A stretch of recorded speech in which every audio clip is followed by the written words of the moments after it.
Welcome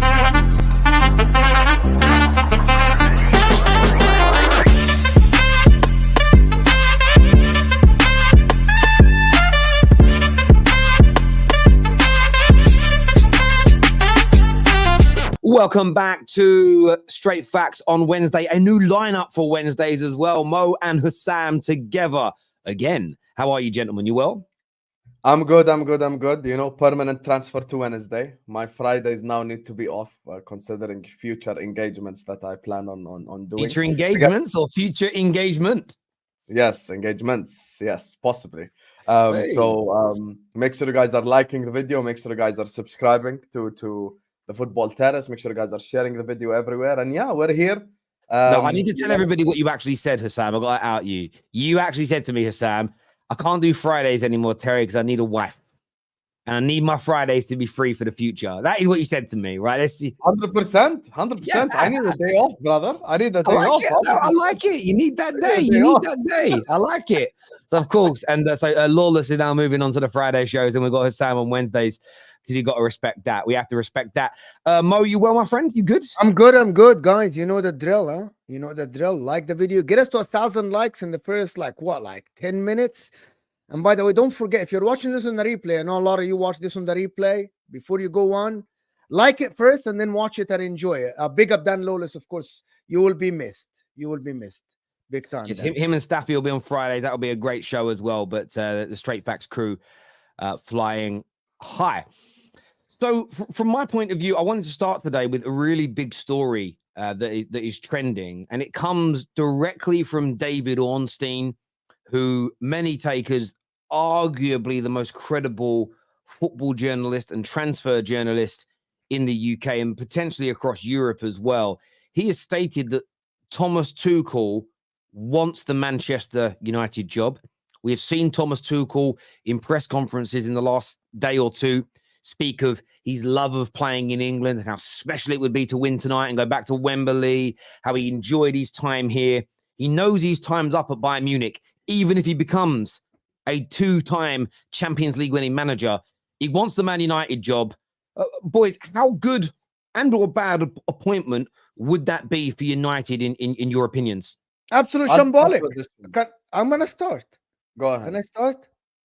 Go ahead. It's absolutely shambolic, right? Thomas Tuchel is going to go to their club, does the same like he does for every club, right?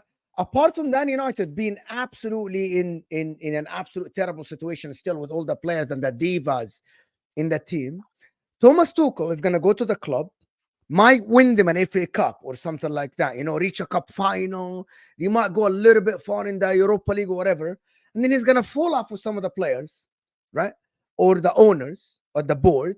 And then he leaves the club with no style of play. The players haven't learned anything from him like he did with Chelsea. And they had to start over again. So for the people that say, but he can win us a cup or something. Yes, but you want to look long term. You need to develop Kobe Mainoo, Garnachos, Amad Diallo. You need Lisandro Martinez and a style of play. You cannot just live with a coach that come in and win something and then leave your club in a shamble play.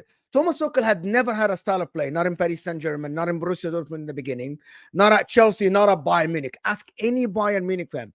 If Man United hired Thomas Tuchel, I think he takes them back 2 steps, even if he wins them a cup or 2. Because this guy has no style of play. You better go with Zerbi. Because even if it doesn't work with someone like Zerbi, even if it doesn't work and he doesn't win trophies, he will leave your club when the new manager comes in, right, with something to work with, something to build on. I'm going to give you an example of this. When Graham Potter was at Brighton, when he left Brighton, Zerbi came in, something to work with, right? When Thomas Tuchel left Chelsea, Graham Potter had to start from scratch, and there was nothing to build on. My thing about it, if Arteta leave Arsenal next season, if he doesn't win the Premier League or the Champions League or doesn't win trophies, the new manager that comes in, after 5 years of Arteta, you cannot sit here and say Arteta has been not successful. Why? Because he embedded a style of play. He embedded the culture in the club. You don't hear Arsenal players in the media being diva. You don't hear that. We don't hear about Arsenal player did this, Arsenal player said that in the media. Someone is unhappy. Someone is this and that. And I'm saying the difference is, if you get Thomas Tuchel, your players are not going to learn anything. You're not gonna learn anything. You need someone, and it can be someone other than De Zerbi. By the way, it can be Javi Hernandez, but he's now staying at Barcelona. Someone from that caliber, someone who has a specific way of playing. I understand what you mean by a specific way of playing. I understand that. When you say that he left Chelsea in a bad way, wasn't that more to do with Clearlake coming in, tearing up everything from before, not seeing eye to eye with him and moving him on? I don't think you can blame Tuchel for the situation that he left Chelsea in, because he came in under the Roman era, which wasn't renowned for having a set style of play. It was renowned for, we buy the best possible players we can, bring in the best possible manager we can, and try and win instantly.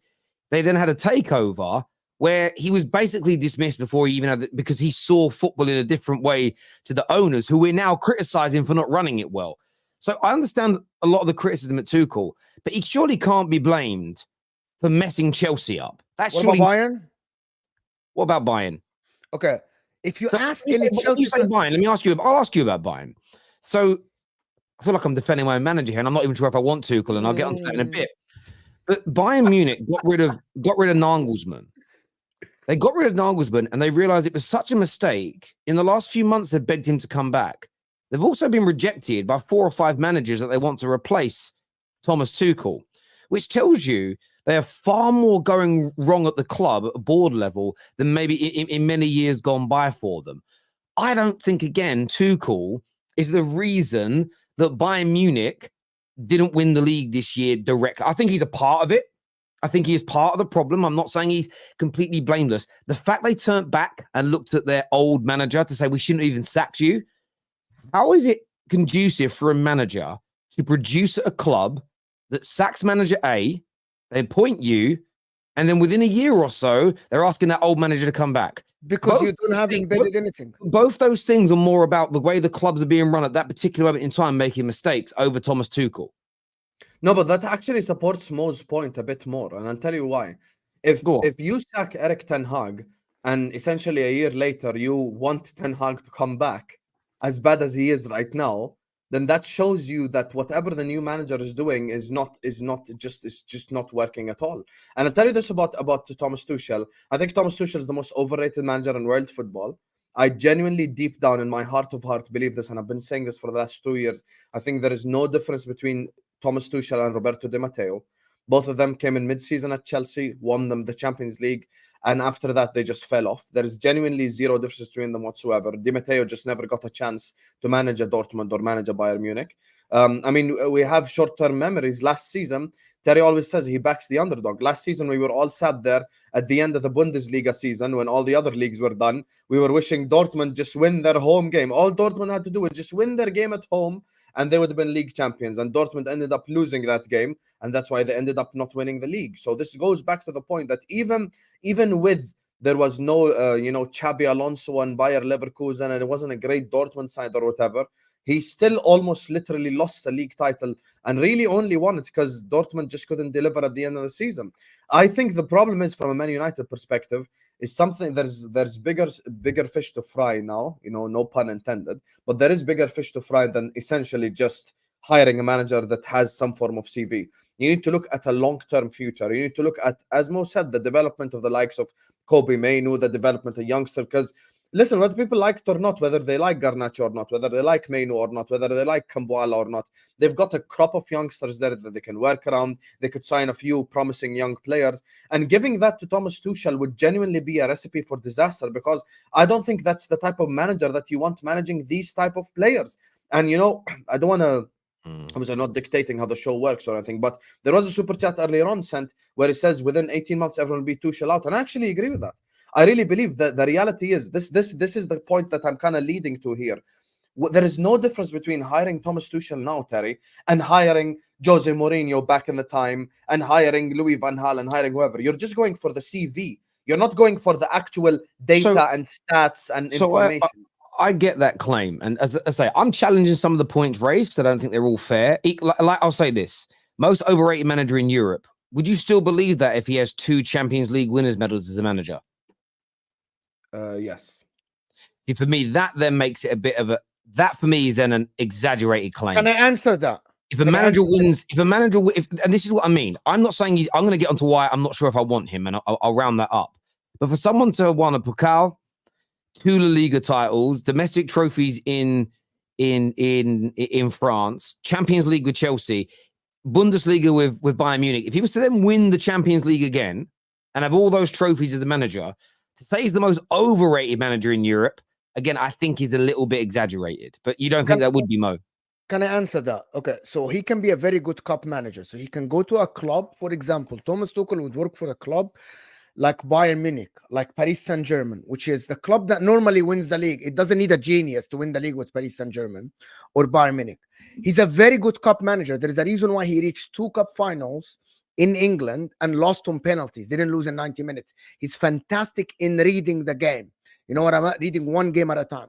What Man United need today isn't someone like Thomas Tuchel. He will get you to a cup final. You need someone, because if you need someone to embed, not only, I'm not going to use the buzzword style of play. You need a club footprint.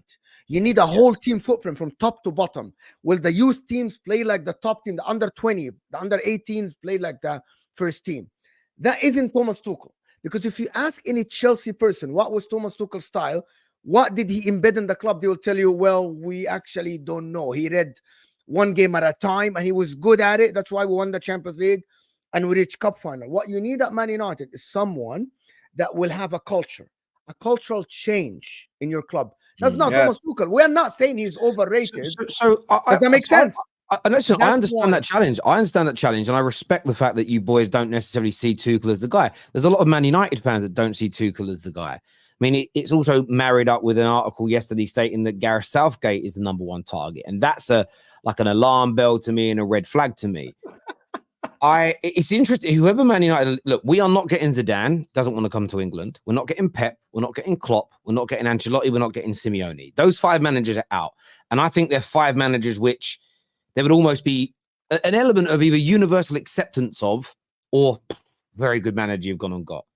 Outside of that, there's question. I think you've got Inzaghi at Inter, who's just outside that category, but very close to it. I think everybody else comes with a big question mark. The Contes of this world, what you boys have just said about Tuchel, is it too short-termism for Man United? Then you go into all the other managers, and there's a variety of opinions on them, whether it's Zerbi, whether it's Potter, whether it's Almiron. There is this kind of, I mean, Liverpool have just done it with Slot. There are big question marks over those individuals because they haven't been tried and tested either in the biggest leagues or at a big club, or they don't have a real solid winning pedigree behind them at the elite end of the spectrum or the bigger league levels as things sit in 2024. My sort of the element of me, though, keeping calm about it, and each manager for different reasons gets me, like when I think about De Zerbi, I go, oh, football could look really nice. But then I wonder, can he handle the pressure? What's his defensive elements going to be like? I think of Tuchel, and I think someone who is a winner and won every kind of trophy imaginable. Who am I to turn my nose up at a potential 2 times Champions League winner by the end of this season? But equally, is he a long-term manager? You know, a couple of years at, I know he spent 5 or 6 years at Mainz, but it was a couple of years at Dortmund, a couple of years at Paris Saint-Germain. Everything's been quite short-term. And I do think as long as it's going well, we need someone that could do 4, 5, 6 years. Yes. So there's a question mark everywhere. And my sort of take on this, I suppose you could argue it's very much sitting on the fence. But my take on this is just Dan Ashworth is nearly in through the door. Jason Wilcott is here. Borada is coming in. We've got Blanc on the board, who has a great pedigree in the game. And between those 4 individuals, I'm going to put my faith in them, even if it goes against the grain for me personally. And I know as a football fan that there's sometimes that sort of there's sometimes 2 types of football fan when it comes to the social media world. I'm not going to yield on my own personal thoughts and feelings. I'm going to fight against it every step of the way. Or I'm just going to go with whatever my club says forever and defend it. And I feel that I'm just not that type of person anymore in either direction. I'm going to put my faith in it for a period of time, even if I'm not in full agreement of every decision, to see how it kind of cooks. But I'm going to give it as much positivity as I can to try and help it grow and flourish. That's how I'm sort of looking at this. So there is no manager we're linked to, barring the Zidane rumors a few weeks ago, that I'm buzzing about, where I'm like, wow, if we get him, I'm so excited about the future. There is a question mark over every single one. There really is for me. And that's why I do find it difficult to be completely yes or completely no to anybody. The only one I am completely no about is actually Gareth Southgate. And that's just because of the brand of football. And I know he's done an okay job with England, but at club level, there's no real experience. So I'm worried about that. At the same time, if you look where England are now, we're actually asking for a manager that can make us play better football. But he has been at the forefront of building an England side that everybody thinks can win. So maybe that is the right person. And that's what I mean by there's a question mark over everybody. And there's a pro and a con to everyone we're linked to. But there isn't a candidate where you go, he's renowned for building teams, he's renowned for building projects, but he's also a serial winner. That person doesn't exist as far as I can see. And maybe the viewers will disagree. Doesn't exist for Man United. No, yeah, for our situation right now, it doesn't exist. It doesn't exist for you guys because you're. Does he exist in general, Mo? Who's the guy? Who is the guy, Mo? The only guy that came in, and it's Simeone at Inter. Remember, he came after Conte, and your guy. No, but there is another guy, Xavi Hernandez, for example. There you are. You remember Xavi Hernandez, bro? They're giving Xavi Hernandez scraps, bro. They're giving him scraps, and he won the league. There are managers, they just might not join Man United because Man United aren't as attractive as before.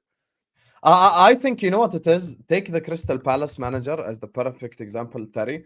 That might be the direction you need to head in. Someone like a Glasner, someone that no one knows about, who has Why are you laughing, Mo? Why are you laughing? Someone who has like a specific style. Because I told you that before, and you kind of like attacked me, and you said, "No, we are still very attractive." I didn't attack you per se. I didn't attack you per se. I still think, again, I'm not in the room. Okay. I still think with the right board, with the right approach, you could still attract a good quality manager. I still think it's doable if the project is seen out as attractive, but it needs to be, again, Zidane may not want to be the person that starts a real, I mean, we are, for the first time in a decade, we are genuinely starting a rebuild off. And we've already started it by getting rid of all the football decision makers and bringing them in first. They're the key component. You know, if KJ's leaving the football terrace, but I'm going to expand and I'm going to have a new KJ and 4 or 5 members of staff working for him, I've got to get the new KJ first, because he's got to help employ the people that he's going to manage, because he's going to be their direct line manager. So we have already started the rebuild. And KJ, ironically speaking to him, tweeted this the other day, and it should have got far more traction from United fans than it did. This is like nothing we have done before since Fergie retired. This isn't like the sacking of one manager and bringing a new guy in. Most things are being cleared out. Most things are going. It is going to be I think the players are going to come back to Carrington in the summer, and it's going to look and feel very, very, it may not physically look different straight away, but it's going to feel very different in terms of approach. And even one thing that KJ said the other day as well, and I don't like to plagiarize other people's words, but this was so interesting, is that as bad as we are right now, there's very few leaks from players coming out the club. There's very little noise coming out the club other than about the manager's future, which is understandable. There's compared to what I'm used to seeing as a Man United fan. And I think all those changes are there. This is a funny comment here that says Terry only talks about news that he likes. And people saying I haven't mentioned Southgate. I literally mentioned Southgate a minute ago. And that he's been, some outlets are saying he's the favourite to become the Man United manager, David. I don't know what you were listening. Maybe you're behind. Southgate or the Zerbi to be there just for my entertainment. I swear, for the trial, bro. For the trial, I think you should try that. I don't think the Zerbi would be as bad as people are making out. No. I actually think it's a trial that is. Mo has been pro the Zerbi all year long. No, so you don't understand. Because Terry, if it works, it changes the club from top to bottom, because the way he manages can actually go all the way down to your under 14 years old can play the same way, and you can actually have years and years of people play the same. By the way, I never said that he's gonna win a trophy. I never said that. I would say I'm about as far away from a football hipster as you can get. I think I am. I don't think I fit into the football hipster category. You're definitely not a hipster. Yeah, I think, but I say that because I don't think De Zerbi's a bad manager. I understand the criticism, and I understand that he is not perfect. I'm not professing that he is, But I look at, again, I try my best, and I don't always succeed at this, but I try to look at each club in its own situation. I try not to look at every club as a monolith. I try not to look at every club through the same lens, because every scenario is different. I always think this: if this summer just gone, the two best midfielders at Man City, let's just say it's KDB and Rodri left, and they were not replaced with individuals at that level now. They were replaced with youngsters with the potential, and they had a big injury crisis, and it was the first time they'd ever played 2 games per week because they were in Europe. Do I think City this season, with Pep as the manager, would they be as good as they were last year? Then hug in then. That's what you're saying. No, I'm not. Because the style of There football. you are, Mo. No. You're trying to Oh my God, I'm hearing you, bro. Let me finish. I like what you said there. So my point of view. You literally put the case out there. No, I didn't. It's a good challenge. But Pep's style of football would remain the same. We would see the quality of his system and his training and his coaching, but they probably wouldn't have the quality with those 2 midfielders gone and no real replacements and an injury crisis to be as good as they were last year. They'd still probably be a top 4 team, but they wouldn't be as good as they are right now. So when I look at Brighton, I think they lose some of their best players every single year. They never like for like replace. They bring in more youngsters, more potential. That's their current model at the club, and I understand it. It's what during their growth process, and those sales are actually important for their model. But from a consistency of performance, I can't expect to manage a team to keep getting better when every time they improve, you take away the key players that have made them better all the time and make him start developing again.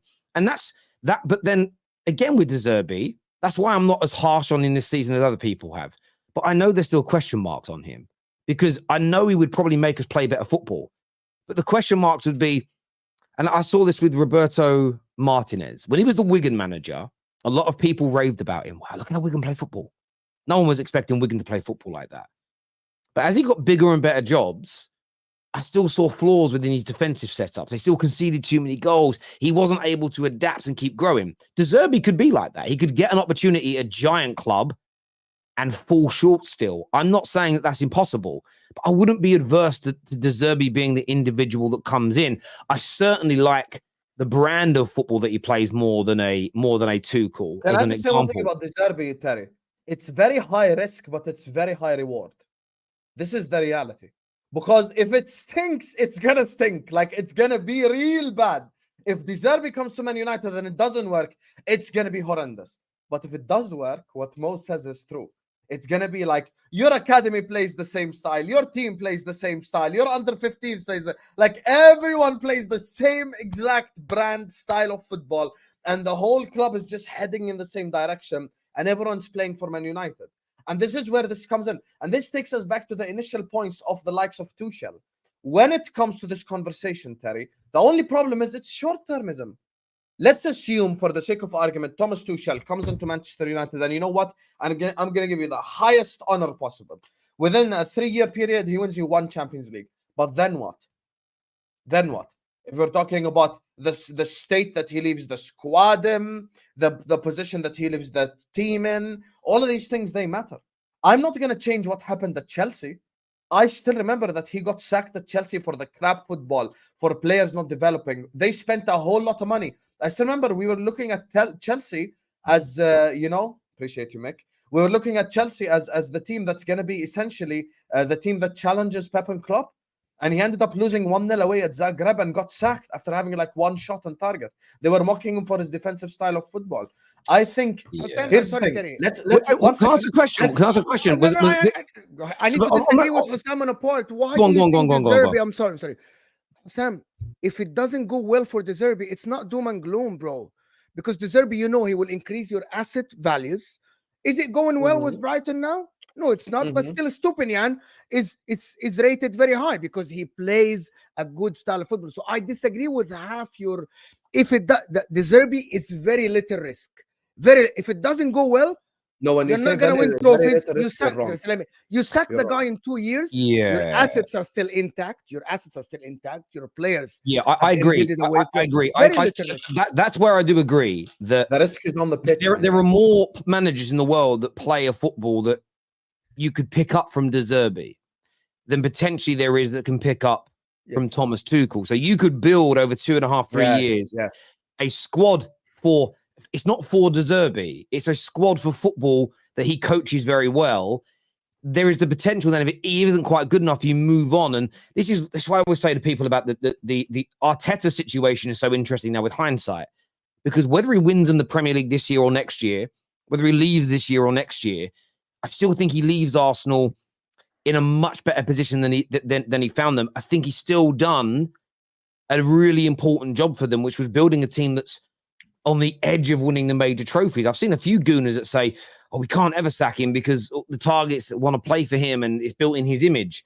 If you built it purely in his image and it falls apart without him, that's very risky because anything can happen. I mean, he might win the Prem and then Real Madrid want him and then he leaves and what, you guys fall apart. That's why I don't think you can build a club in a manager's image per se. If the club, though, decides to go down we're going to go for Tuchel's and then we're going to go for Conte's and then we're going to go for Zidane's, but we're just going to, that's the kind of approach we're going to go for, where we're going to try and build the best squad in the world, but with a really good winning culture and have the best managers available. Again, I'm not overly against that as long as we're consistent in that approach. What you can't do is do it for one manager. Oh, now we're doing a project. That we're building up with youngsters, and then the next guy, now we're going to go and get the best manager in the world to win now. Whatever we decide to do, we've got to stick to that plan for a prolonged period of time with some nuance and adjustments and try and grow. And that's why, again, the only manager, and we are heavily linked to him, and it is not beyond the realms of possibility we end up with Gareth Southgate. I'm fully aware he could end up being our manager. I'm not going to sit here and go absolutely zero chance. But where the hopium and the copium steps in a little bit is when we signed Barada, nobody was expecting it, right or wrong. You two probably did what I did and went, ooh? Yeah, 100%. But we were heavily linked in the media to 2 or 3 other candidates for weeks, and then it wasn't any of them. That's kind of my hope that what happens here with the manager too. And that for me would send a much... That would give me so much joy inside as a Manchester United fan if we could appoint a new CEO, which is critical in the modern day game, and our new manager relatively under the radar. That would make me so excited because we can't keep anything quiet. We haven't kept anything quiet at the club for a decade. That tells me, and that is a clear indication of change. So for me, that's what I would really sort of focus on there. KJ, put that back up on the screen. I don't know what it said. I didn't read it. I assume that was KJ to put that up. Yeah, he's basically saying about the Gareth Southgate possibly emerging as favourite because they're not just going based on the trophy record. That's basically okay. So Man United will not pick a successor to Ten Hag on their trophy record alone, which boosts the chances of Southgate emerging as the favourite. Which again, it does make sense, but that kind of fits into what you boys were saying. It can't just be the CV. It's got to be what do you want to achieve, and maybe things were a lot messier than we think, and maybe they're looking at it as well. We know what Southgate did. And look, England did have a lot of problems if you go back a decade ago. And Southgate and Dan Ashworth were at the forefront of fixing English football in terms of continuity, in terms of the development of players, trying to create more of a club atmosphere. And they've done a lot of good work. It hasn't led to a major trophy, but it's the closest we've been since 1966. For that, I've always been grateful. Style of football is a problem for me, though. So, and I've said before, if you want patience from Man United fans, I do think there has to be an element of, we've played well today. Because if we're playing well, fans typically give you more time. You know, you typically do. Yeah, I agree with that. By the way, Man United fans, let me just say something. I'm actually going to defend. Bro. I'm going to defend. Yeah, Mo, can I speak? Brother, let me tell you something. I've been on straight facts for 2 years. Let me speak now before I start shouting. Anyway, so back to by the way, you're coming on my day on Wednesday. I'm a let me just put this out there, bro.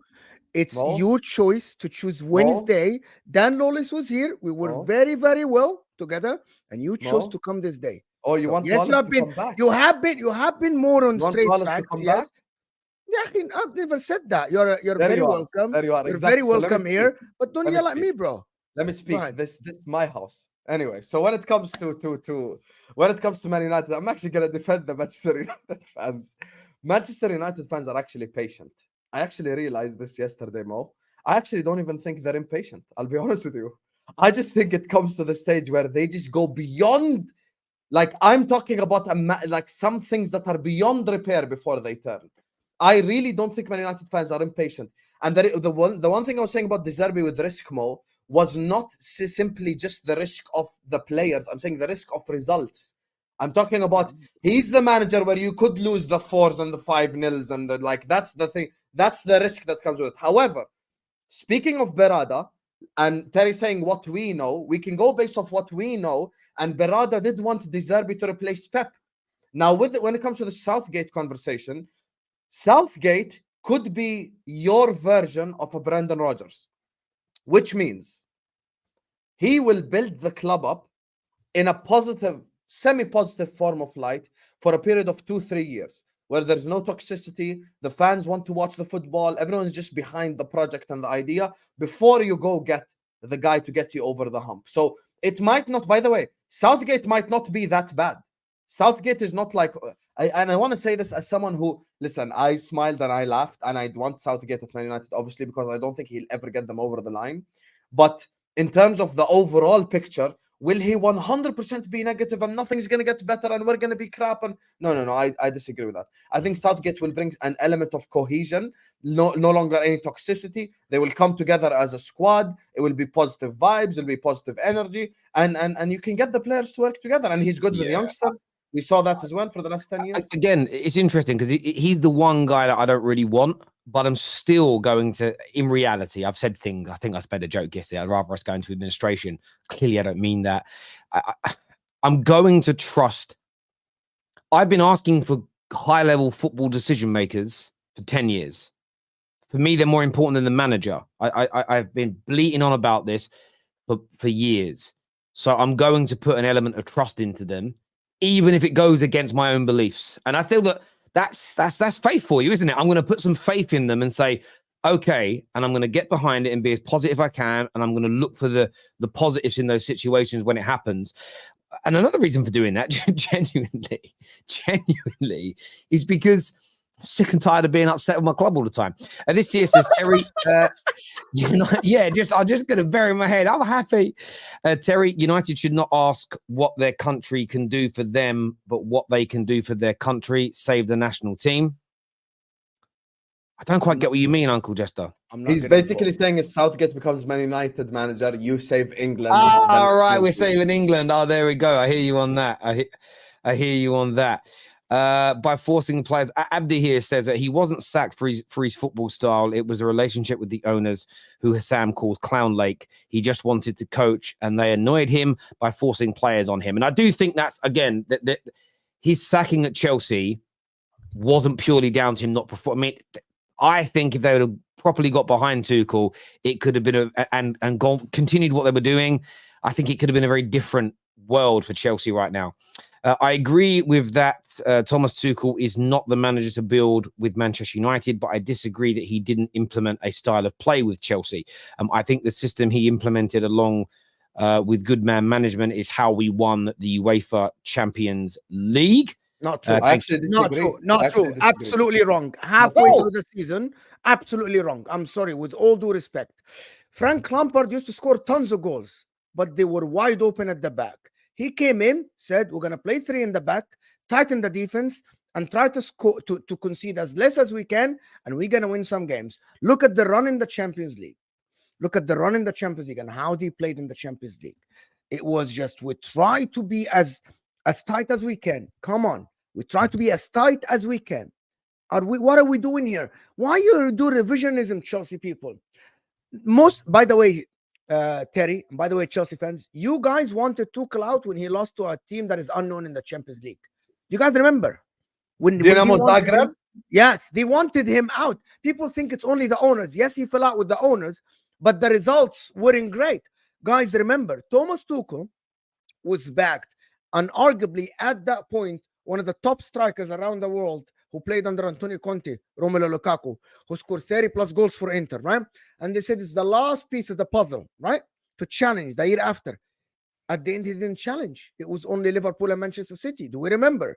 They were top of the league in January, by the way. Yeah, so he was given a lot of tools to compete in the league, and he didn't.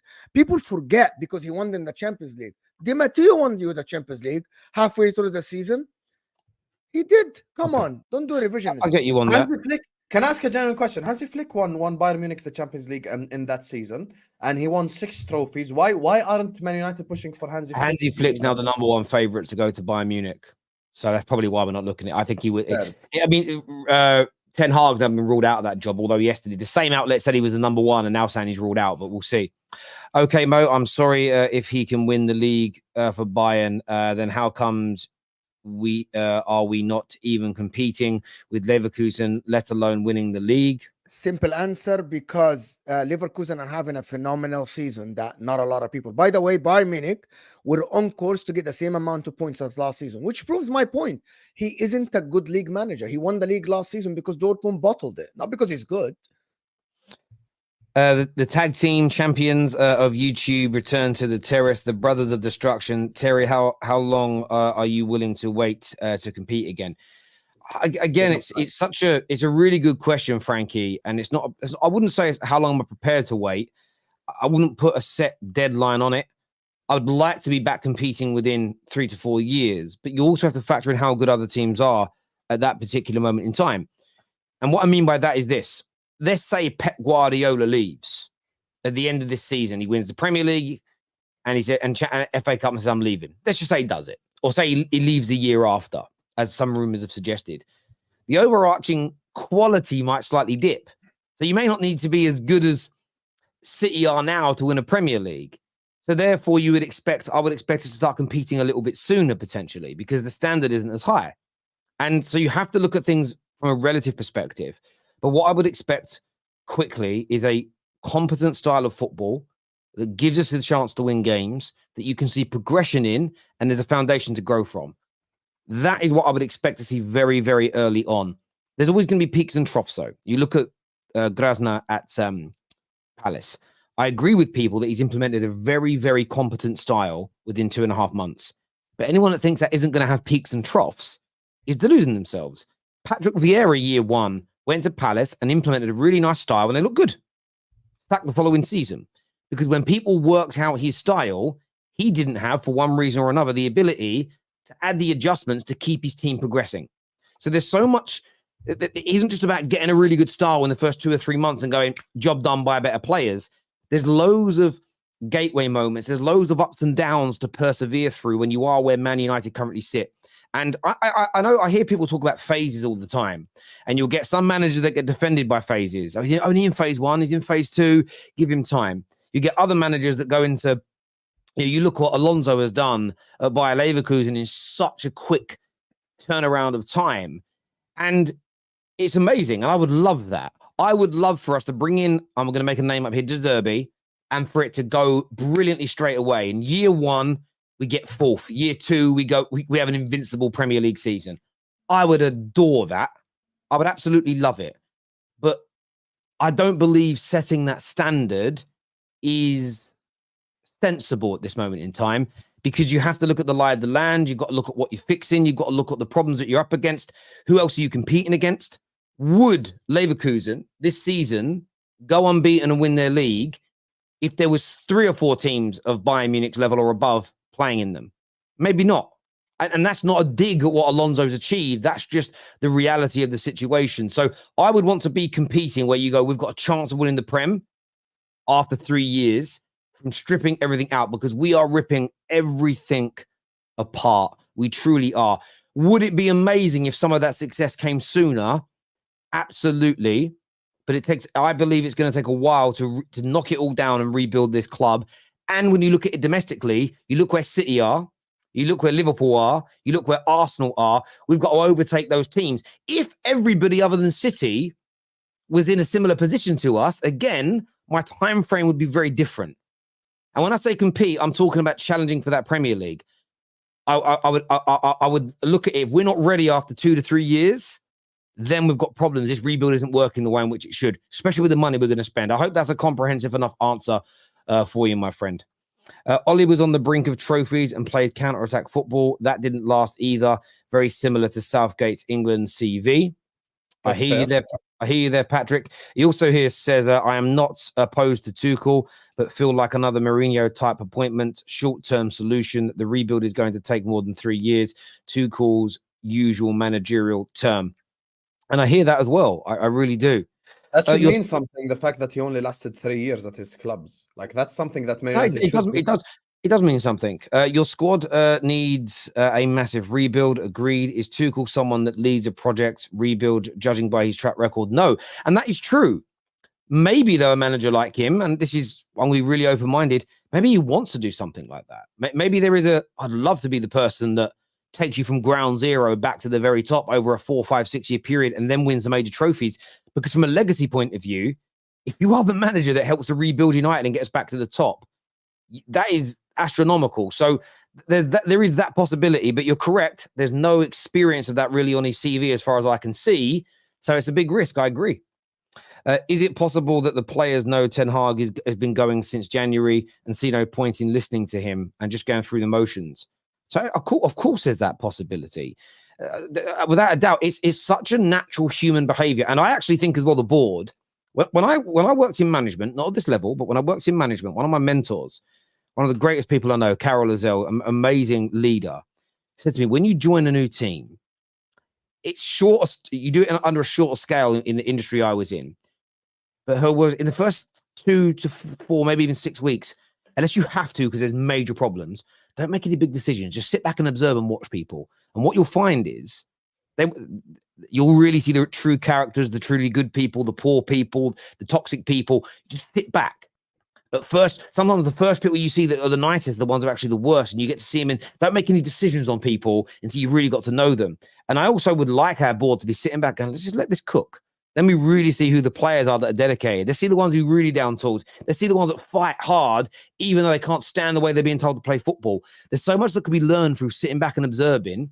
But as fans, we're really impatient. We want it to change today, where sometimes you've got to cut a piece of yourself off to grow. And I'm very intrigued about what we're going to do moving forward. Sergio, who? Conceição, Porto manager. Guys. Oh, he's a Porto manager. I'm not aware of who he is. Sorry, actually I do know who you mean now. Does his son play for the team as well? He played for. Yes, I think so. I think his son plays for him. I know who he is now. So just reading the name through me. Listen, I don't know much about him, but again, I'm open-ended. He's an okay manager. He's a good manager. I'm very, very open-ended. Now Mo is doing revisionism. Tuchel had to deal with injuries to key players, sanctions. And by the way, check our possession stats in the Champions League. We dominated our opponents, is what Abdi says here. I can go check it, but I'm sure that you defended at home against the majority of the teams and you didn't have possession. I don't need to check it, and I can watch it with my eyes. And I remember 2021 in the Champions League, in the second half after he took over, most of the games you were defending. You scored goals, though. You scored very good goals. But if you want Tuchel back, by the way, if Chelsea fans want Tuchel back, I'm here for it. I love it. Can't wait to chill out. Bro, let that project sink in even more. We're here for it. This is a good call out on me. It says Terry said anyone who doesn't win the Bundesliga with Bayern is a fraud. Andre, now I think it means and now you're saying it's not fully on Tuchel. I don't think Bayern's overall situation is fully on Tuchel because he ain't the reason that 4 managers have rejected them in the last few weeks. So I think that element is fair. However, I think that this Bayer Leverkusen team is a slight exception to that rule because they are phenomenal. They look like they're going to have a completely invincible season in every competition, even outside of Germany and Europe.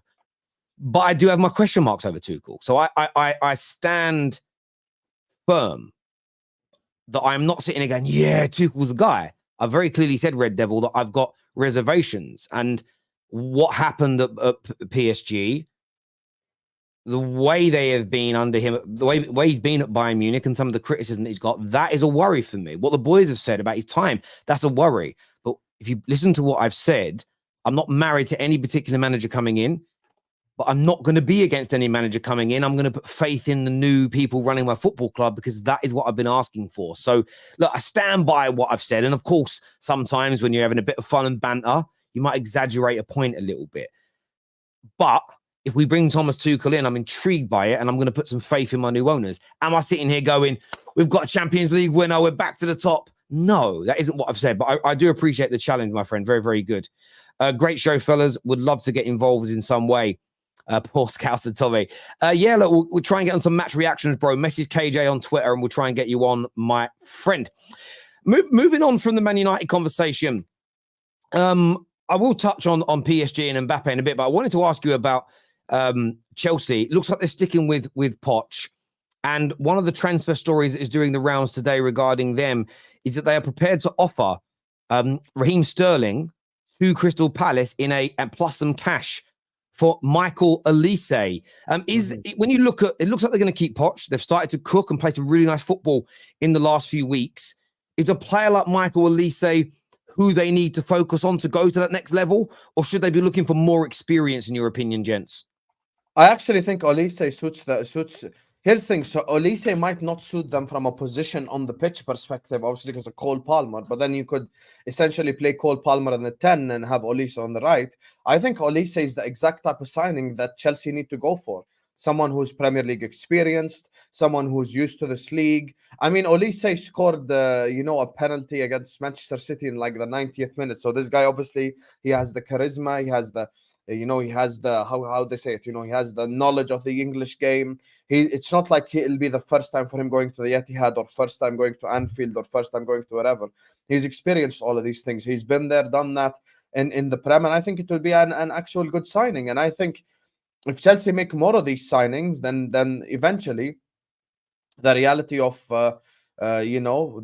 this Chelsea situation can finally get exposed. The fact that they have experienced players and they have to do this and do that to improve the squad is exactly why I've been backing Pochettino all year long. Olise is the type of signing that Chelsea need. Those type of players is exactly what Chelsea need.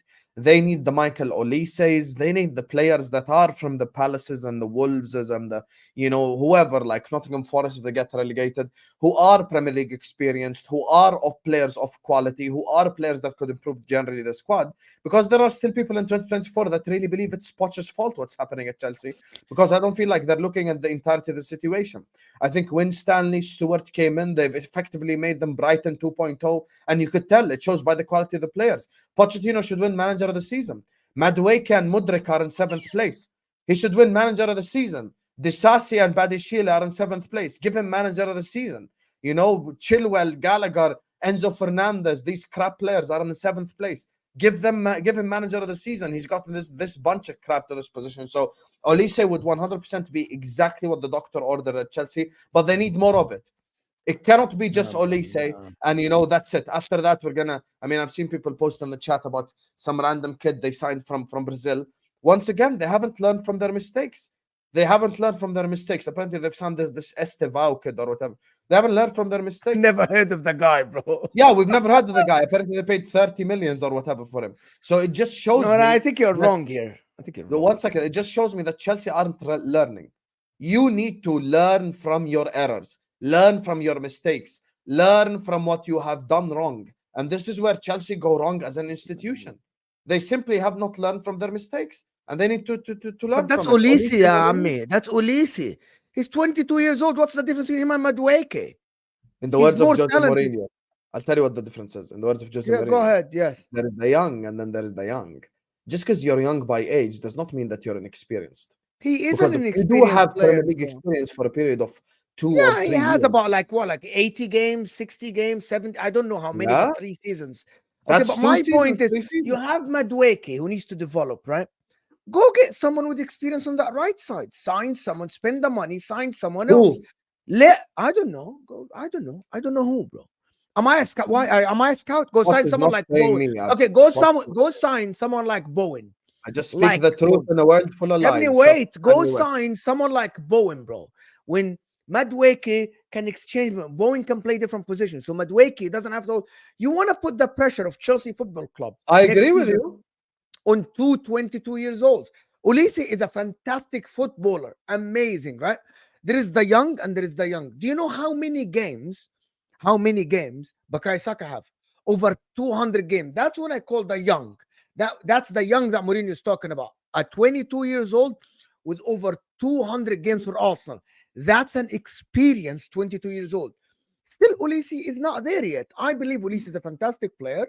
And I believe he's got about 150. He's got about 150 in the Premier League, in no, the top flight. No. He's between going at Reading and Crystal Palace. So in his professional career, so I think it's Championship and Premier League, about 150 appearances, which is still quite considerable. 88 games he's had. Look, I get where you're coming from. They need more than Olise, but Olise as a signing, I do think would be amazing for Chelsea. I think Madueke has shown a lot of promise in the last few weeks in terms of adding that output to his game. But Chelsea can't stand on ceremony and watch the parade go by. If someone like Olise is available, you put him into your squad. Now, I know that between Madueke and Olise, you could go, right, okay, well, we could play one on the left and one on the right. They're both flexible in that regard. But even if they're competing with one another for that right-hand berth, that's a good thing. You all know me. I don't believe in this. What about the pathway of this player or that individual?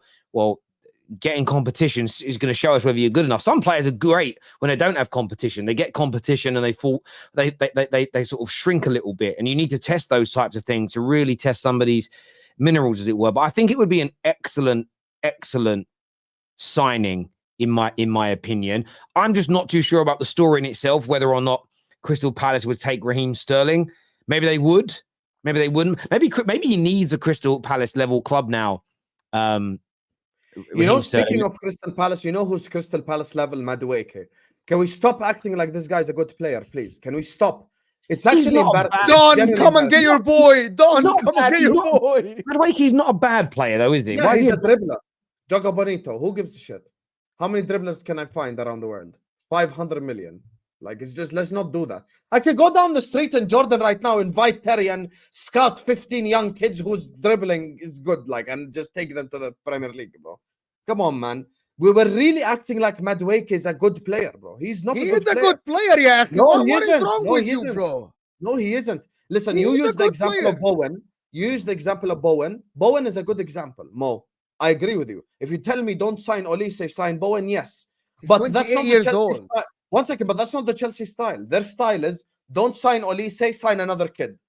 That's their style. So it's worse. You get it? Yeah, but I get you. But for you to call Madueke not a good player at the age of 22 when he has shown signs in the England under 21, in the England under, he hasn't played enough for you to sit here and judge him. Why do you judge him like this? Oh, he hasn't played enough. That's interesting. Yes, he hasn't. Okay, so how do you judge him then? Can you explain to the people? I mean, he's only he's played in his career, though. I will phrase that to be fair. League games.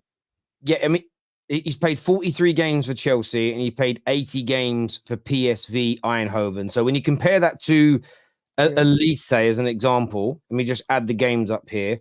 And so Husam watched him at PSV. Yeah, we know that. Husam, I know that you watched a lot of the 88 plus 73, 161 top flight, well, not top flight, but professional men's games for Olise. And for Madueke, it's 80 plus 43, so 123. So there is a little difference. There are around basically a season, you would say, difference in experience between the two. But if you were asking me now, Man United, you can have either one. You can have Madueke or you can have Olise. I would go for Olise. I would go for Olise over him. 100%. Nobody's arguing that. Yeah, but I think having both in your squad, I'm not saying they shouldn't buy other experienced players, but I think adding Olise is not the end of the world. I don't think how often has Olise played on the left-hand side? He hasn't really in his career either. That's the only issue I would say, is he can go centrally, but neither, only according to transfermarket.co.uk, neither have at any real time on that left-hand side. That would be my only concern. Actually, there's not 8 games. It says here that Olise has played on the left-hand side. I'm just looking for Madueke in his career as well. Can I ask you a question? So having both on the same side, I'm not saying it isn't good to have the competition, but that's the only element, is one of them is starting over the other. And I don't think you're going to drop 60-odd million and give Raheem Sterling for a player that's going to hold the bench to begin with. Husam, can I ask you a question before we move on from Chelsea and stuff? What do you think Madueke's ceiling is? Is it Callum Hudson-Odoi, for example? Is that what you think? I really want to know. Madueke's ceiling, or Elanga? Is that where you think? Okay, Madueke, if he stays at Chelsea and play regularly, where do you think he can go? Madueke's Serge ceiling is Gnabry or Callum Hudson-Odoi. Madueke's ceiling is like Ashley Young at Aston Villa. That's the maximum I see him reaching. Really? Yeah, Ashley Young at Aston Ashley Villa. Young at Aston Villa. That's what you see. Yeah, he's Luis Diaz from Wish. That's Madueke. Dribble, dribble, dribble, dribble, dribble, dribble. That's it. Nothing new. All right, then. You guys, you Chelsea fans need to sign a petition for your board to sell Madueke tomorrow. Because he I'd isn't sell getting him if I was anywhere. Who did you say? What did you say, Husam? You said he's who from Wish? Diaz from Wish. Timo, you know Timo? When you order Lewis Timo. Yeah, I know what I know what Wish is. I just didn't hear the player that he said before. I think that there is talent in that young man. There certainly is, but they can't stand on ceremony. Interestingly for Chelsea as well, there's another story that's gone around today about potential FFP problems if they make it in to Europe. Have you guys read that article? Can you explain it, please? Yes, I'm just going to try and get it back up in front of me because it was on my screen. Because if we talk, we'll be accused of being haters. We hate the club. We are just haters and we're jealous. And can you explain it to the Chelsea fans? I just got a DM, by the way, from a Chelsea fan. He's saying, bro, by the way, don't expose my name. But he said, bro, you're cooking. Madueke is a bum. I know. Don't expose my name. Yeah, he's just like, I don't want to get cooked. But this is what the on the FFP stuff. I mean, I just want to book time. Chelsea fans hear this because you're gonna fall on your face now. Well, it says here that Chelsea are likely to face an uphill battle to comply with UEFA's financial rules if they qualify for any European competition next year. This is from the Times, by the way. It says UEFA's rule on the amount of money a club can lose are more restrictive than the Premier League, and the European body closed a loophole around long-term player contracts, which has been used by Chelsea earlier on. So losses due to those length of contracts, etc., they will not take it into consideration. Chelsea's financial losses may be a concern for the club, whilst Aston Villa, who are already guaranteed a spot in Europe next season, may also face concerns. Villa insist, however, that they are complying with the Premier League's profit and sustainability rules. They're also they're probably going to get Champions League money, which is a lot higher. There is also uncertainty over the £76 million value of the sale of the assets of the hotels between each other, and this is still under investigation. It is considerable together that the Premier League maximum permitted losses is 105. Chelsea are at risk of breaching that. And of course, UEFA's new rules come in that say a club can no longer spend more than 70% of its turnover on player expenditure, which includes salaries. And the graphic that comes with this is that Chelsea are currently 152% over the limit that UEFA has put in place. So with their potential losses, the hotel situation, and their current expenditure being very, very high indeed, that they may actually essentially face being banned from Europe if they qualify for it. Is this something you think Chelsea fans should be concerned about at all? Go ahead, Mo. Yeah, 100%. That's what we talked about. Buy. Give me this player. Give me that player. Sign 50,000. We're very good in sales. By the way, Mo, we sell very well. We are very good in sales and we're absolutely run amazing. Bro, the project is failing, bro. Imagine if you qualify to Europe and you can't play in Europe. Do you know what that means? The money is gone. The money that you get from broadcasting in Europe is gone. We said that many times. The people that run this youth project isn't working. You need to get rid of some of them. Yeah, Clown Lake, whatever you want to call it. Clown Lake or Clear Lake or whatever. Bro, Chelsea fans aren't worried, and you should be worried. Chelsea fans, we said that many times. You should be worried. You literally should be worried. We don't want to play Europe. We don't want to play Europe. We only want Champions League. You might not be able to play in Europe. You pay a lot of money, and when we call the players that go to your club that they go for the money, it's now. It's everybody now with 8-year contract. Their future is safe now. How are you going to sell these players? How are you going to? Oh, here you go. Someone is already like Chelsea fans. I know what Chelsea fans are doing. You guys are doing what makes you sleep well at night. You know what I mean? Every time someone says anything about the club, you turn aside. That's not true. It's not true. I don't want to believe that. It's old. It's not good. as you don't want to see the truth. Well, I mean, the article came out today, the 8th of May, in the Times, and obviously there was similar conversations that happened when you were in the Carabao Cup final. And it's, I mean, it's there. It's you've got to remember, this isn't just on Chelsea. One of the big Man United financial accounts has shown that if Man United do not make Europe at all next season, we can spend £100 million more on our rebuild than if we're in Europe, because you can lose more money if you're not in Europe than when you're in Europe. So this isn't sort of unique to Chelsea. This is normal. I think if Aston Villa miss out on top 4 with their FFP limits, if they only got the Europa League, they might find themselves in a situation where they're not complying. Champions League money is probably going to make them be okay. When it comes to Chelsea, I think Chelsea will just about be okay this time around. I think they'll get the hotels approved. I don't know why it's taken 10 months, but I think they'll get it approved. And that's not on. It's not on Chelsea why it's taken so long. It's on the Premier League. The Premier League's delayed it. Chelsea have. You know how crazy it is to have a football club with a hotel, bro. You don't know. We're laughing because it's crazy that it's 2024 and Chelsea fans are begging the Premier League to accept a hotel sale to a sister company, which is basically the same company to save your club. Yeah, and then we are supposed to sit here and clap for your guys that run the club. That you want to save the club by selling, basically you want to sell the hotel to your cousin or your sister company, right, to save your club. And we're supposed to sit here and clap for your owners because they signed Raheem Sterling and Enzo Fernandez and Caicedo and Lavia. Come on, give me a break. So I understand. But I think they'll go through. And what's really important is the football keeps improving. I think if between now and this time next year, Chelsea keep getting better at football on the pitch, I think they'll be okay. The only time I'd keep an eye on the finances if I was a Chelsea fan, but with the football looking like it's improving, there is green shoots of hope. There is light at the end of the tunnel.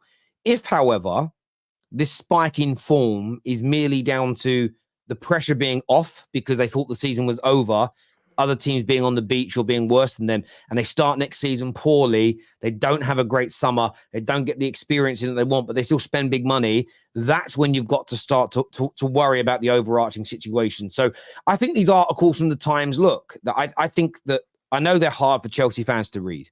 The same as I don't like reading bad articles about Man United, but I think they're important to look at. So at the very least, you understand where you're at. It's often the other way around for Man United. I always get told every year, you've only got 100 million to spend, Terry. Well, we spend nearly 150 to 250 million every year, like recent times. Like, what are you talking about? It's important to read the detail, but we'll see what happens with that. Chelsea fans, let us know your thoughts and your feelings below. This here says, Mbuemo is better than Olise, but he's bad looking. Like money. What the hell? No? What about the chat that my camera is about to come back? Something happened to the camera. Husam is very strategic with what he is doing, trying to make these players look useless to force the struggle on Poch.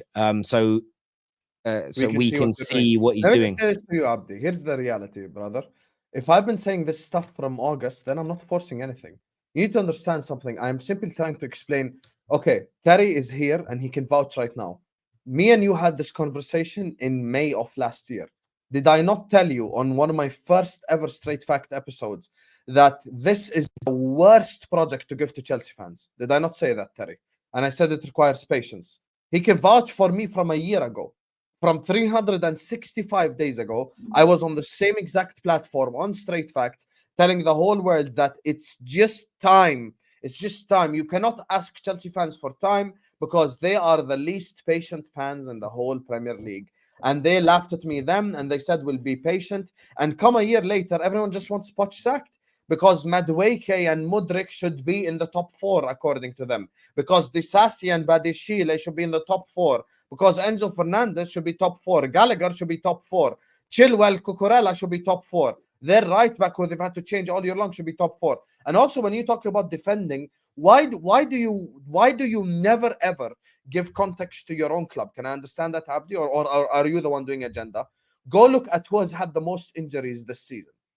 Who has had the most injuries this season? Have we even seen Lavia? Have we even seen Nkunku? Have we seen Reece James? Or did he play his usual 3 games? Your center backs have been injured at all different points of time this season. Chilwell was injured. Cucurella was injured. Colwell was injured. Your goalkeeper's been injured. All of these players have been injured. So Poch out. Get Poch out of my club. He should get manager of the season. That these bums are in 7th place. Please. You want to convince James here says you're gaslighting him. He says you're gaslighting him. Gaslighting shit. Terry, did I not tell you a year ago it's the worst project to give the fans? No, you Be did. honest. You did. Yeah, I said it a year ago. Because I've called that they have no patience. For the good of football, it is failing. We say that again. This here, I can't pronounce the name. Is it Estevia? Is 16-year-old who is more rated than Endrick at the same age for good reason as well. He will be a special talent, not a signing for Chelsea though. They need ready now. Yeah, but signings, like clubs are always signing young players. I don't think there's anything wrong with this signing. If they're saying we're signing him and he's I don't even know what position he plays. But if he's the guy that's going to start next season at 16, that's a bit of a risk. But I don't think that's what it is for the future. What happened to Leon Straight Facts? Facts are what you do. Sorry.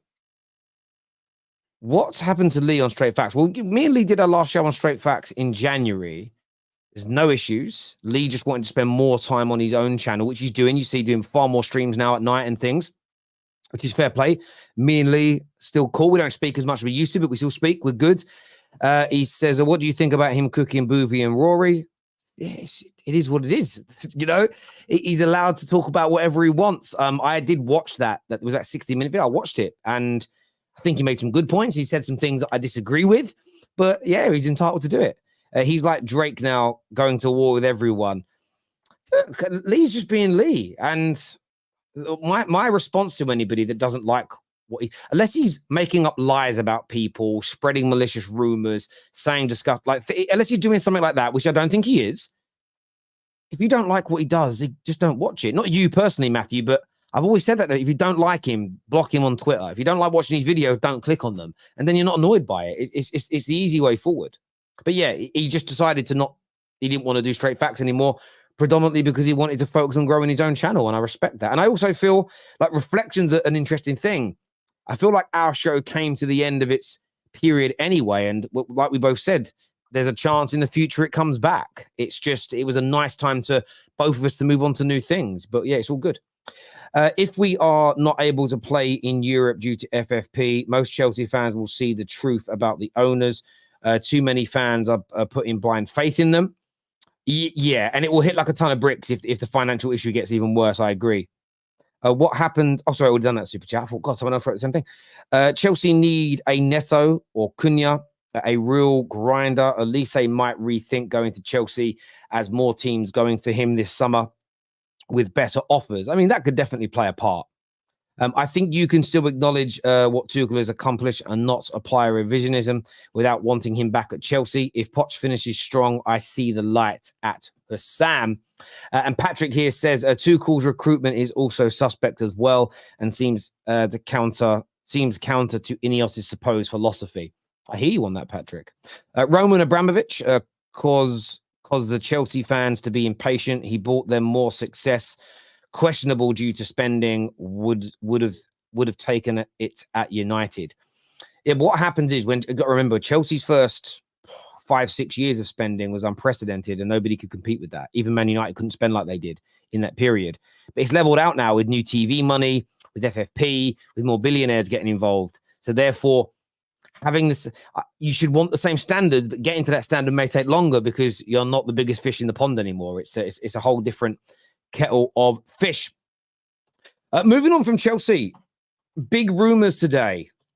Frenkie de Jong to Arsenal is reportedly a player that they're going to pursue in the summer, that Mikel Arteta rates and likes. We know about his ability as an example. How well do you think Frenkie de Jong would do in the Premier League in an Arsenal kit? He'll do very well. I think he actually is a fantastic player. Yes, he hasn't had the good 2 seasons in Barcelona, but I think these are the signings that take you to the next level. Stop signing the players that don't have experience and sign the Kimmich, sign the De Jongs. These are the players you need. Stop the Nketiahs and the Emil Smith Rose and all these guys. Really go and sign players that have done it, that have won. De Jong won La Liga. You know, De Jong played at the high level in the game. I think this is a very good signing for them. I don't think it's going to cost them an arm and a leg. I think this is the next step for Arsenal, in my opinion, is to stop signing youth players. Khalas, over, done. You have the Salibas, you have the Ben Whites, you have the Sakas, you have the Odegaard. Stop that. Go, because you need to compete now with the big monster, Manchester City. Go sign ready-made players that will lead you. It's actually a testament to how good this Arsenal club has been run over the past 2-3 years. The approach, I think it will make a difference. I think it will put them a step higher as well, a step higher than everyone else. Maybe getting closer and closer to Man City. This is what you need. When Man City go, by the way, I believe De Jong is a better signing than Paqueta. If Paqueta goes to Manchester City, De Jong is a better signing. De Jong is a better signing. Why you're doing this? Can I understand? Why do you always do this, bro? How dare you disrespect Paqueta? That guy's a baller. Paqueta is a very good player. Who do you think is better, De Jong or Paqueta? We cannot compare. Okay, so why did you do that sound then? Because Paqueta is a baller. So why? So when I said that as a better signing, why did you really brush it away? He's like one of Brazil's best. He's a freaking baller, amazing baller, right? At West Ham. Brazil's number 10. Great, amazing guys. Richarlison is Brazil's number 9. Should they go and sign Richarlison? There you number are. 9. There you are. Using the worst example. Yeah, but you also said Brazil number 10. Great. Is it one of the worst Brazil national teams I've seen? Not number 10. He's a bowler, bro. He's a bowler. Paqueta is a bowler. Don't you think Frenkie de Jong do you think Frenkie de Jong is a better signing for Arsenal than if they sign Paqueta, for example? I disagree. I think if you tell me right now who would you rather sign for Liverpool, Paqueta or De Jong, I'm taking Paqueta. I think De Jong could have a case. De Jong will add a lot to them, in my opinion. No, I think De Jong could have a case of just not working in the league. I didn't hear what the initial point was because something almost exploded in my face just now. But so I had to go literally something just about it almost exploded in my face. It was one of my lighters. You're right, though. Okay. Yeah. This thing right here. This thing almost exploded in my face. It just suddenly because you gaslight Chelsea fans. That's what There you are. There you are. What happened, you bro. think something like that to mock me, you fraud? Because you gaslight Chelsea fans. That's what happened. Anyway. I agree with you on Arsenal, and this is why last time Terry, by the way, when he asked me, last week he asked me about Zubimendi. I said the same stuff. I was like, bro, if Arsenal are signing these players again who go for potential and young and inexperienced, and he might be covered here and he might be covered. Let me explain something to Arsenal fans, yeah? You want to keep Arteta, keep him. You want to keep him for another year, keep him. I'll tell you this based on experience. This, Akhi, now is your Alisson Van Dijk summer. You don't have time for this crap. I'm telling you right now. All this Zubimendi, oh my God, young player here, young player there. No. You need Frenkie de Jong. Even though I'd rather Paqueta over de Jong, you need that type of player. You need a Frenkie de Jong. You need a Kimmich. You need that caliber of player. Like Arsenal now, by the way, many Arsenal fans have been coming to me and going like, Husam, you know what? I'm actually agreeing with your take. After I've explained it to them, I think now you need players who are going to take you over the line, over the edge, players with experience, players who have won trophies in their careers, players who have experience on the grandest stage of them all. Last thing you need is Zubimendi and, random youngster and Matt Weaver and all this. Like, you don't need any of these type of players. You need quality, experienced.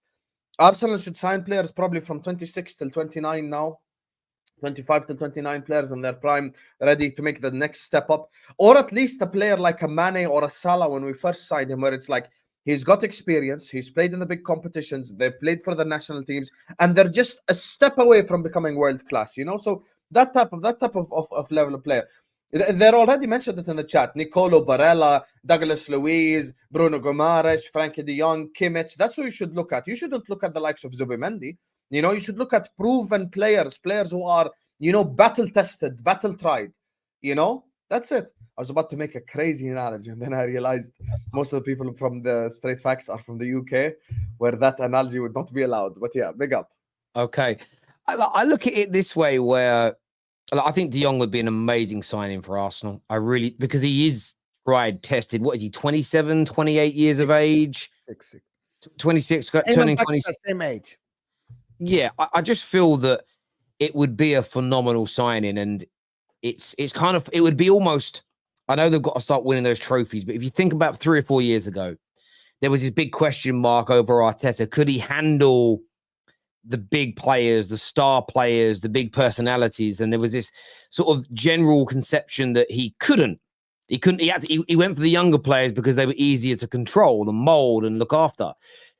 But as he's now started to compete with Man City, I think he's proven how good of a coach he is. We're yet to see how good of a manager he is at winning the major trophies.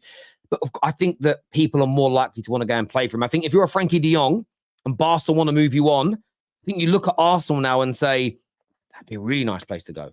Be a really good team. Like, footballing wise, what a nice place to go and play football. And you add Frenkie de Jongs to your team. You add Ivan Toney's or Isak's up front this summer. Yes. And there is no doubt. I mean, I already think they're going to be in the title race again next year. You add those players in, you have an even bigger chance of one, beating City to this league title, and two, progressing further in the Champions League, because you're just adding more firepower and more star quality to this team. And they're in that space now, Arsenal, where, a bit like City, as long as they get this right, every summer they can drop 150 million pound on a couple of players who are just brilliant. And sometimes, and this will happen soon to Arsenal as well, and they've got to prepare themselves, where a player that's still really good might be replaced in terms of freshness, ensuring that you're cashing out on somebody before they go to the other side of their career, as an example. And that could happen in the next year or two. But you're just in a really good space transfer-wise. You know, you look at a lot of other clubs, Man United, we need 20 new players. So it doesn't matter how, it's like, it doesn't matter how good this summer is, it's not going to be perfect. If Arsenal go and get Isak, if they go and get themselves Frenkie de Jong, and then they throw an Olise or someone else that can play up top in, maybe another fullback, you look at that situation and you just go, Jesus Christ, like, that squad is close to the expectations will be there, of course, because that squad would look almost perfect. They're already right at the edge of winning. It's what the doctor orders. There was a comment that came in that said De Jong's on 700k a week, no chance. That's not particularly true. So now his salary. So right now, it's not even that. So the reason that his current salary is at 700,000 a week is because when lockdown happened and they were in financial issues, Barca, Frenkie de Jong deferred his wages. So he went through like a 2-year period where he didn't get his salary and it got deferred. And there was sort of 17 odd million pound owed to him. It was one of the reasons why the Man United deal didn't happen. They didn't just pay him that 17 million in a lump sum. They just added it to his weekly wage. So he's not actually on a contract to earn 700,000 a week. It's because he was on deferred amounts. So his salary is somewhere in the region of 350 to 400,000 in reality. And that is affordable to Arsenal. And I don't know what Arsenal's top player even earns. Kai Havertz, 280k. So yeah, it'd be more than that. But he comes in, Frenkie de Jong, as a league winner. He comes in as a star striker, and look, there's the possibility that he comes and plays for Arsenal for less money as well. Not dramatically less money, but there's a possibility. It depends who else is in for him. As an example, the salary could be a concern. But aside from the salary, Arsenal should look to be doing this. As much as I think Zubimendi is a really, really, really talented player, I think that he's better personally. So Zubimendi's and this, bro. Go sign 4 players, bro. Go sign 4 players. Go sign Isak or one of this caliber guys. Right? Don't shift Gabriel Jesus. Make him the backup right winger for Saka. Right? Go sign Kimmich. Go sign Frenkie de Jong. Thomas Partey leaves, and sign a center back. Right? From anybody. Sign a center back, like whatever. Anybody from Germany. Just go sign a center back, bro. Sign Margehi or Anderson or something, and you're complete. You're good to go. I'm with Mo on this one. Just 4 play. Forget this. I tried to convince you last time. Zubimendi is not a good signing, bro. It's not. Even if it's depth, it's not good signing, because if Arsenal sign a depth player, they need a depth player that can make an impact. They cannot have another Reece Nelson and another El Neni and another any of these players. Zubimendi will not be a good signing. Like, forget what he does on the pitch. Forget the fact that he passes the ball well or whatever. Arsenal should be looking at a different caliber level of player. That's what I'm saying. Yeah, go sign Bremer from Juventus. They're looking to move him because of money. Go sign I'd Bremer take from Bremer, Juventus. man. Bremer is such a Take good player. Bremer, take Kimmich. He wants to leave Bayern Munich. He wants a new challenge. 28 years old or 29 Nick years Varela. old. Yeah, Nicolas Barella wouldn't go to Arsenal unless they offer him crazy wages. Why would he go to Arsenal? There you are. You're gonna act like Inter is more bigger than Arsenal now. We aren't What going a into this snack. conversation. We aren't going into this conversation. We aren't going into this He conversation. almost fell for my trap, almost, We but then he aren't, just. we aren't going into this conversation. Anyway, He wanted to go there. He wanted to go there. Guys, do you think we in the aren't chat even right now? يا أخي, we One aren't second, let even me ask the chat. comparable يا Chat, أخي. We would aren't Barella even leave? comparable to them. Would Barella leave Inter Milan for Arsenal? Chat, yes or no? We're gonna change the style. Don't write me your life story. Just write me yes or no. Would he leave Inter for Arsenal? Yes or no? Right now in the chat. Give me one word answer. I want to see if you guys think he would leave or he wouldn't leave. Just saying. I want to see, you know, just so Mo's dreams are shattered in front of our very own eyes. Look how many yeses we have in the chat. Bro, you're about to employ zero. Arne Slot, bro. You're about to go to Brendan Rodgers and This is Ricky the Lambert Arsenal shit. section, man, Bro, Mo. you're about to go to Ricky Lambert style, bro. This is the You know, Arsenal you remember section, Ricky Mo. Lambert, bro? Bro, Arsenal Ricky, do you section, remember? Mo. You remember or you don't remember? Ricky Lambert, John Shelby. Look how It's many gonna be your yeses. new This is superstar. crazy, wallah. Oh my That's god, crazy. bro. Why are Anyway, you making it about Liverpool? This is the Arsenal section, Mo. so why are you talking about Inter then? Aren't you a Liverpool Because fan? we're talking about transfers to Arsenal. I said they should sign Barella. Why are you mad? Why did you Go sign on, Barella? Arsenal fans. Go on, If Arsenal they, fans. if I they love can you guys, sign man. Barella, they can sign Barella. They have to offer him 400k or something a week. Simple. With the money. Anyway, moving on from this. Yeah. Let's move on. I'm going to meet you next year when you're competing for top 4 with the likes of Manchester United and Chelsea. No problem. I'll be there. I've had worse seasons. I had Roy Hodgson. We were 17th. Maxi Rodriguez In your scored lifetime, you haven't 1-0. seen, bro. You have seen your team win 3 times in your lifetime, bro. In your lifetime, I've seen your team win That's a 3 lie. times. I've seen more than 3. No, you have seen 1 league title, 2 Champions Leagues, 3 times, big trophies. That's not true. I've actually went on YouTube and watched back all those, so I've celebrated them. So you That was celebrated beautiful. them. You went on yourself Yes, on a I went parade in back. I Jordan watched the streets, Madrid bro. 1-0 final. You went on streets on Jordan by yourself and made a parade when you drove your car. Of We won course. the league in '88. Of course, that's I what you got my did, whole bro. tribe together and we were like, peep, Yes, peep, yeah, Liverpool are I league know. champions.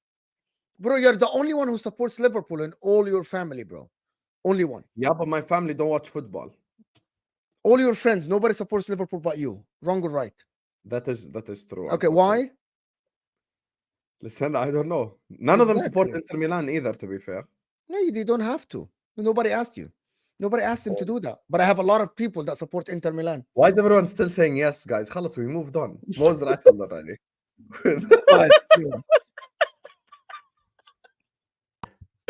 I love this show, man. Guys, make sure you guys are liking. Are you on 1,000 likes yet? Let's do this. Let's do this, man. Well, how many likes are we on now? Just under 1,000. So let's get this over 1,000 likes, people. Let's get that done right about now. A few other things I want to speak about the show, but obviously I want to get your reactions. Like, I know that PSG went out last night. I've seen a lot of criticism on the timelines for Mbappe. Do you think that's fair, Mo? A bozo. It's a spoiled brat, bro. This kid is a spoiled brat. What has this kid achieved in world football, bro? He won the World Cup. Griezmann won the World Cup. Olivier Giroud won the World Cup, right? What has this kid actually achieved? Full screen. Actually, hold on. Don't do that. What has this kid achieved in football to treat the world like he owns the world? Vinny Jr. won a Champions League. Mohamed Salah won a Champions League and the league title. This guy wants to be the king of football, right? Because he won the World Cup as a 19 years old with France.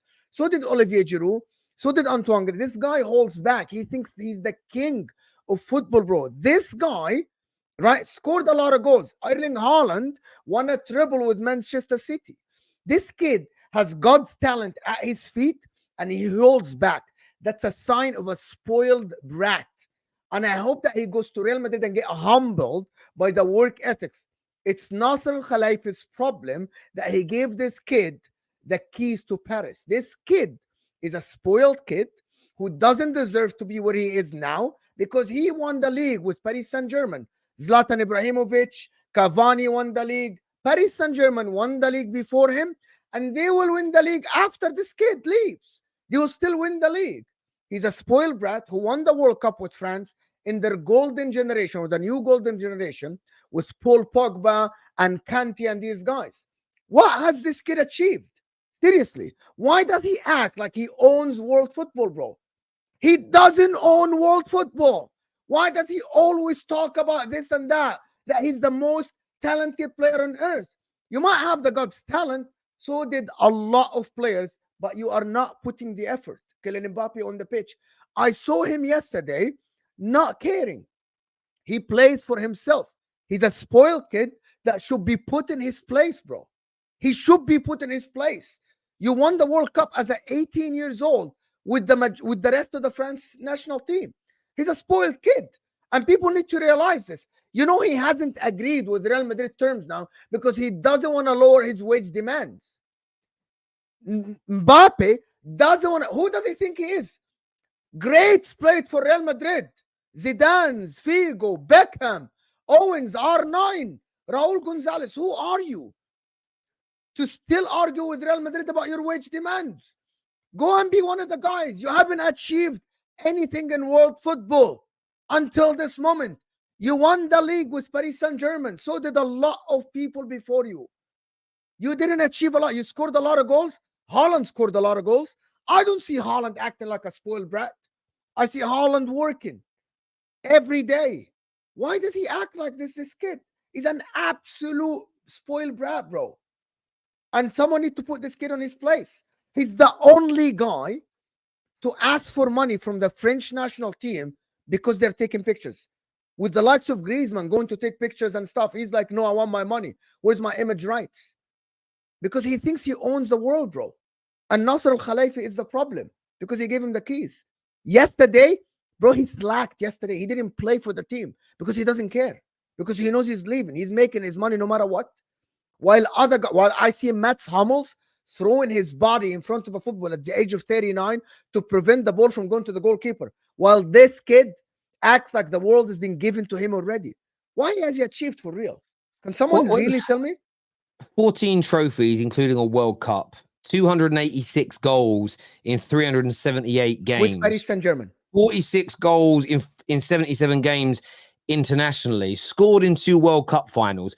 Like, I understand your point that he doesn't own the world, but to say he's achieved nothing in world football is a little bit of a stretch. Only a World Cup. Okay, what I mean by only a World Cup, in club football, he hasn't achieved anything. He didn't leave Paris Saint-Germain because the challenge is easy. With Paris Saint-Germain, you can be the star of the team. He's leaving now. And he hasn't agreed yet because they didn't want to pay him the money from Paris Saint-Germain now. Because he knew that the project might be failing. Oh, so you think his goals in Liga don't count?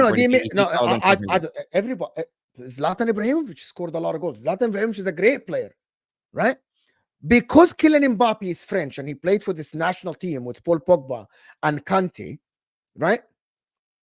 I think he won the World Cup. He was amazing in the last World Cup. I'm never going to sit here and say that Kylian Mbappe is not talented. He might be arguably the most talented guy on earth right now. He might be. Arguably, he is. But is he playing up to that level? Do you see him playing up to that level? I don't. I don't see Kylian Mbappe playing up to that level. 26 years old. It's ridiculous. Why I see people like Vinny Jr., bro, Vinny Jr., Benzema told him not to pass to the guy. Kept working. Where is Vinny now? A Champions League, won La Liga. Bro, it's levels to this game. Levels to this game, to be honest. I absolutely think it's levels. Until this guy carries his team, Paris Saint-Germain, they got him everything, bro. They got him everything. There is Messi, there is Neymar. They left. They got him the youth. They didn't win the Champions League. And he's slacking. He's the only one on the pitch that I feel playing for himself, not playing for the team, and doesn't care. The only guy on the pitch. Every time I'm watching Paris Saint-Germain, he's playing for himself. He only cares about himself. And I see it, bro, in the pitch. You can see it. He's 26 years old, still playing. Who improved around him? Nobody. He's 26 years old. Who improved around him? This guy only cares about himself. And he's always going to care about himself. He's a diva, right? And he only cares about himself. Simple. And I said that, by the way, last year. And when he signed the contract with Paris Saint-Germain and said, I want stocks in the club, bro, this kid is a spoiled brat, and someone need to put this kid in his place. Seriously, he needs someone to put. He needs an Antonio Conte or someone to slap the kid and wake him up. I don't have any issue with him asking for money. He's entitled to it. He is so valuable. He's such a. If you just look at it, I'm not trying to dehumanize him here, but if you just look at him as a brand, as a commodity, he's valuable. And yes, other players are having their pictures taken for France, but they want to have their pictures taken because they want the exposure that France can give to them. France want the Mbappe exposure. He is. I would argue. I mean, probably someone could tell me. I reckon Mbappe on Instagram has more followers than the French Association. He's probably got more followers than most of the other French players put together. So his influence in terms of a commercial front is so much higher. So I'm not against him asking for that. If you get where I'm coming from, because yes. I witnessed this I was on the FIFA red carpet once at FIFA Best Awards. All the current modern day players, especially then, it might be a little different now. They barely spoke to the journalists, and they definitely didn't speak to the social media content creators. All the ex-players who are now out the limelight, they couldn't wait to talk to us. It was almost like, oh, please, does somebody want to speak to me? I feel like that happens in the game now with current players. If you're an Mbappe or you're a Haaland, where every brand, every company, everybody wants you, it's of course you're going to say, well, give me my money. There are some players, though, that are so desperate for a brand or a photographer to take their picture because they also want that exposure. They'll do it for free. So I do think there's a difference in those situations. But I think he definitely achieved. I get your rant, though. Viewers, I want to hear from you on this. This is here from Sonny. It says, thank you, Mo. I've been saying it for a while. He is a spoilt brat. He is a fast runner. That's it. Not even close to a complete player. I'd take Haaland, Isak, or Tony over him. They compare him to Henry. Ivan Toney over Mbappe, Sonny. Ivan Toney, Isak over Mbappe. Is he getting too far there, Husam? Yeah. Go ahead. Oh, Mo says he is. Go ahead, Husam. Go ahead. Oof, oh. Go ahead, Husam. That's too much. No, my point about it is that this Kylian Mbappe is very talented. No, you cannot say. I'm sorry. I think I like that a little bit there. I think you could say, listen, when you're putting Mbappe with Isaac and Tony, I'm sorry. That's just yeah. You're doing too much now. You're just doing too much. This here says on your show, Mo, Man United fans overrated Rice. Yeah, Ahmed did, but okay. Don't worry about it. Mbappe has never won the Champions League. Kai Havertz has won it. I mean, that's true. God. I mean, in fairness, Kai Havertz literally scored the winning goal, but. Look, the thing with Mbappe is, based on Mo's breakdown of him, I'm intrigued to see him at Real Madrid. The one thing you need to succeed at Real Madrid is being a good team player. And some will say, Ronaldo wasn't. Ronaldo was a good team player. He had moments. No, he was a good team player. Yeah, he was.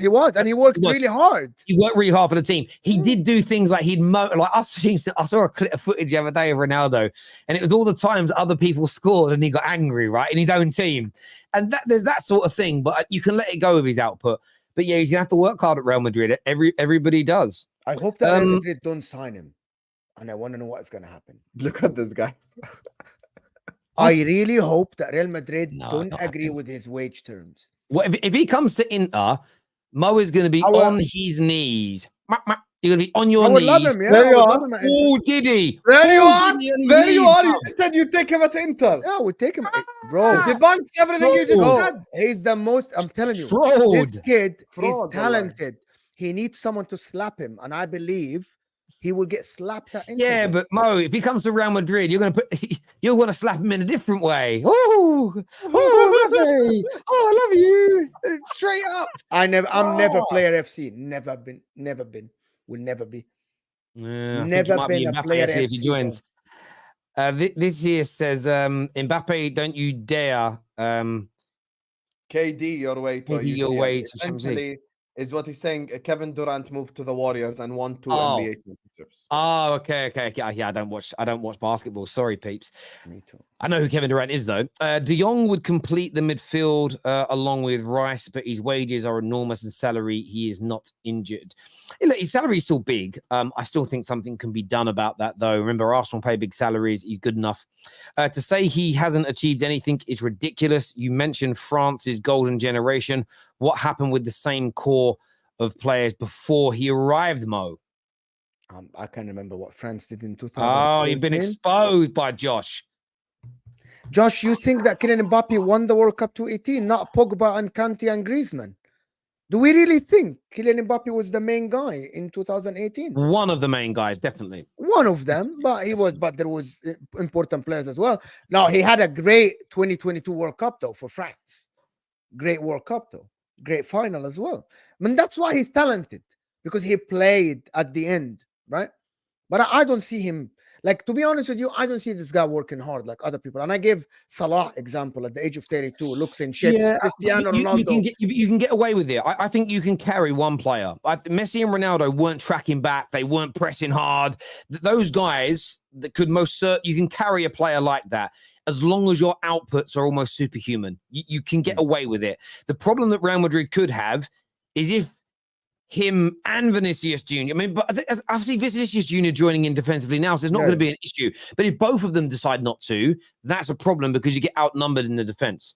Yes. PSG will get better as a team after Mbappe goes. That could definitely happen. That World Cup final was Argentina versus Mbappe. Stop it, Mo. Is what he says there. Mr. Ahmed here says to us, if the new board keep Ten Hag, will you keep faith, Terry? Yes. I've made that. I've ummed and toyed with that thought process for a long time now. And for me, I'm not going to agree with it. It goes against my personal wants, but I'm going to wait to see what they're cooking. And if it fails, I will criticize them. And if they keep failing, then I'll lose faith in them in the same way as I lost faith in the previous board. Ask TFT what app chat won the FA Cup. He was part of the team. 2002 Euros, 0 GA, not improved since he was 19. Mbappe has been could have been a best world, but ego. Could have been a beast. Could have been a beast, but his ego. Yeah. People agreeing with Mo in the chat. People agreeing with him. There. Thank you, Harold. He had 0 GA. Harold, I will say about Harold. Harold is Norwegian, and he does anything to prop up Haaland in this debate. So I'm calling a little itty-bitty bit of bias in this. There's a little bit of a bit like Don. Don only slags. Remember, Don thinks that Mo Salah has disappeared and been invisible in 90% plus of his Liverpool games, but also thinks he's a footballing great. But it's all about propping up Hazard above him. I think there's a little bit in there of Harold. Look, I want to thank everybody who's tuned into the show today. Husam, Mo, always a pleasure to sit and speak football with you two gentlemen. To all the ladies and gentlemen that have tuned in, you're absolutely amazing. Super chatters, you're brilliant. Sonny, you were the highest super chatter today, so you have been made a moderator. So thank you very much indeed. Until next time, everybody, take care. Goodbye. God bless. We'll see you tonight, by the way, after Madrid, Bayern Munich. Very excited about that game.